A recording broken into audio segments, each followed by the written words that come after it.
యేసు తన పిల్లలు తాను ప్రేమించిన శిష్యులను దగ్గరకు నిలుచుచుండు చూచి, అమ్మా, ఇదిగో నీ కుమారుడు అని తన తల్లితో చెప్పెను.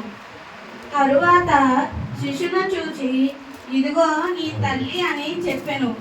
ఆ గడియ నుండి ఆ శిష్యుడు ఆమెను తన ఇంట చేర్చుకునేను.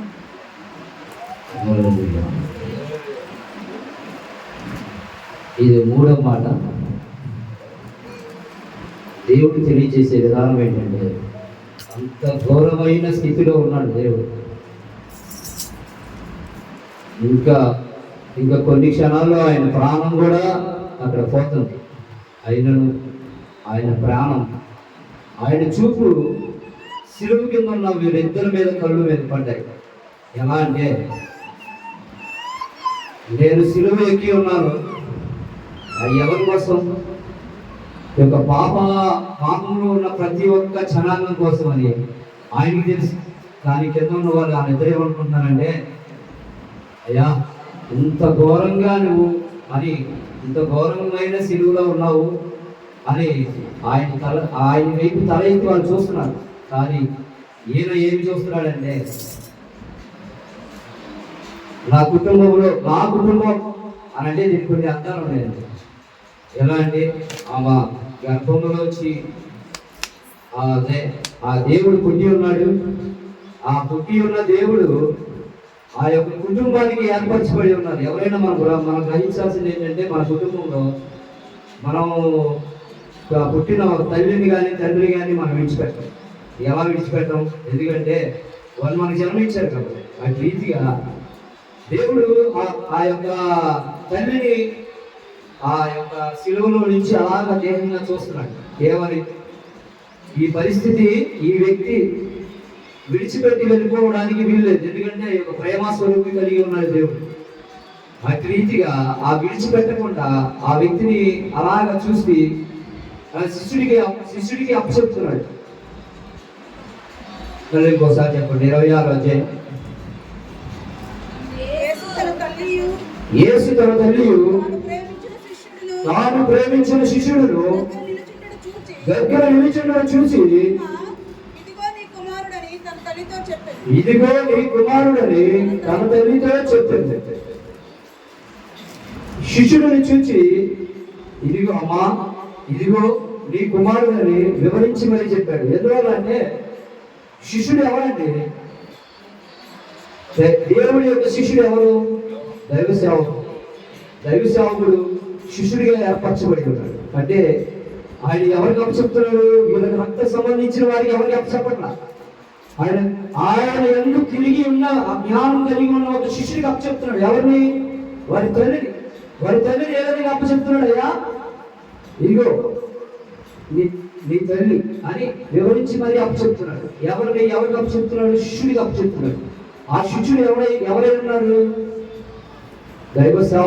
దేవుడితో సాంగత్యం చేసి ఆయన యొక్క విధానాలు తెలిసి ఆయన యొక్క జ్ఞానం తెలిసిన యొక్క విధానం కలిగి ఉండే కుమారుడై ఉన్నాడు. అలాగే ఆ యొక్క జ్ఞానం కలిగింది ఎవరు? ఒక దైవ సేవకులైతేనే ఆ జ్ఞానం కలిగి ఉంటారు. ఎవరికి పడితే వారికి అప్పచెప్పలా. వారికి ఎందుకు అప్పచెప్పారంటే, ఈ జ్ఞానం కలిగిన వాడు నా శిష్యుడు నా కుటుంబాన్ని ఏమంటారు? నా కుటుంబాన్ని ఏలేవాడే నా శిష్యుడు అయి ఉంటాడని తల్లిని ఆ యొక్క శిష్యుడికి అప్పచెప్పి ఉన్నాడు. ఎట్టి రీతిగా అంటే, ఆ యొక్క తల్లి ఏమై ఉన్నదంటే అది మనమే. ఎందుకంటే తల్లి ఆయన రక్త సంబంధికి. మీరు గమనించారా? రక్త సంబంధికులు ఎవరికి వారు విడిచిపెట్టుకోరు. ఎందుకు విడిచిపెట్టుకోరంటే, ఆయన తన యొక్క రక్తంలో ప్రవేశించబడి ఒక భూమి మీద వచ్చి ఉన్నారు. అటు రీతిగా తల్లి తన బిడ్డని కని ఉన్నారు. అటు రీతిగా మన ఉదాహరణ తీసుకుందామంటే, మన తల్లి యొక్క సంఘానికి సాదృశ్యం కలిగి ఉంది. ఎలా అంటే, ఆ యొక్క ప్రేమ కలిగి ఉండే స్వభావం కలిగి ఉండే విధానం.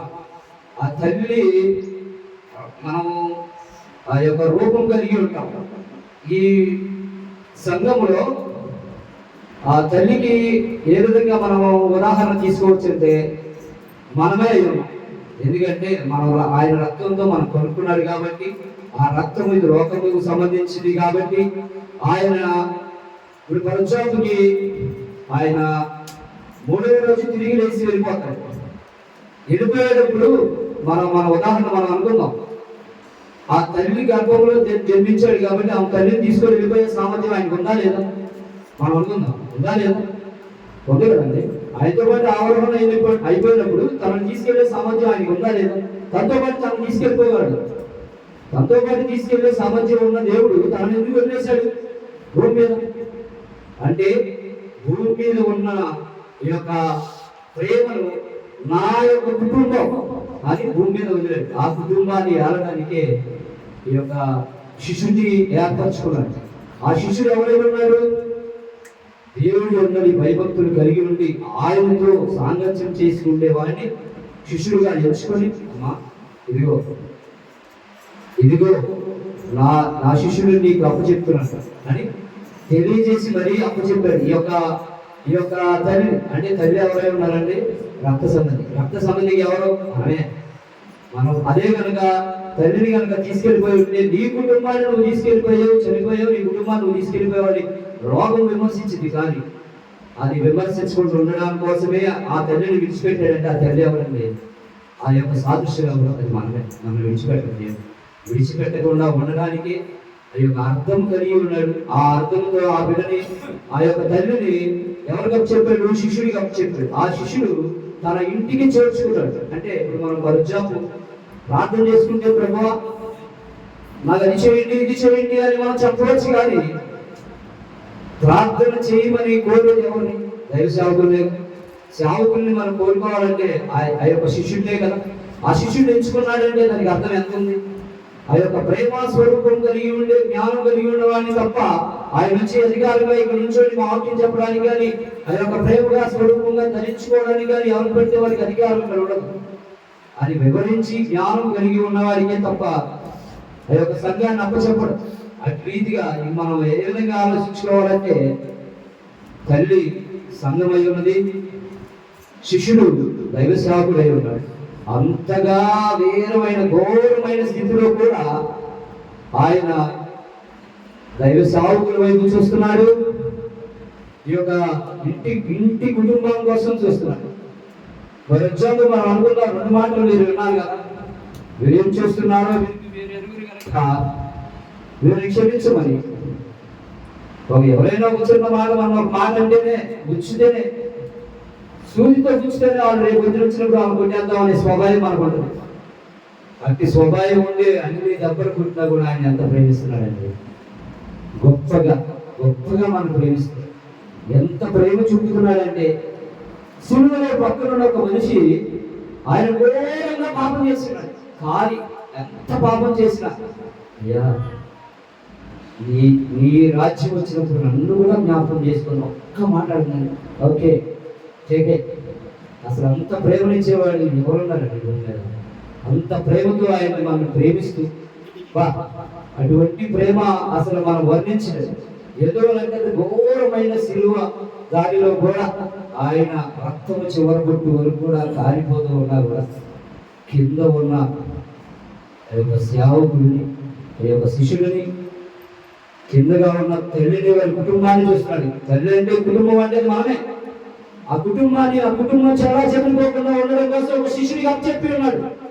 అట్టి శక్తిని మనకు అప్పచెప్పి చివరి శ్వాసలో కూడా ఆయన ఎరిపోయొచ్చానని కూడా మనం పట్టుకొని ఉన్నాడంటే మనం ఎంతో అట్టి రీతిగా ఆయన మనల్ని విడిచిపెట్టకుండా ఉంటాడనే ఈ యొక్క సాదృశ్యం కలిగి ఉన్న మాట ఈ చిన్న మాట దేవుడు దీవించును గాక. ఆమేన్.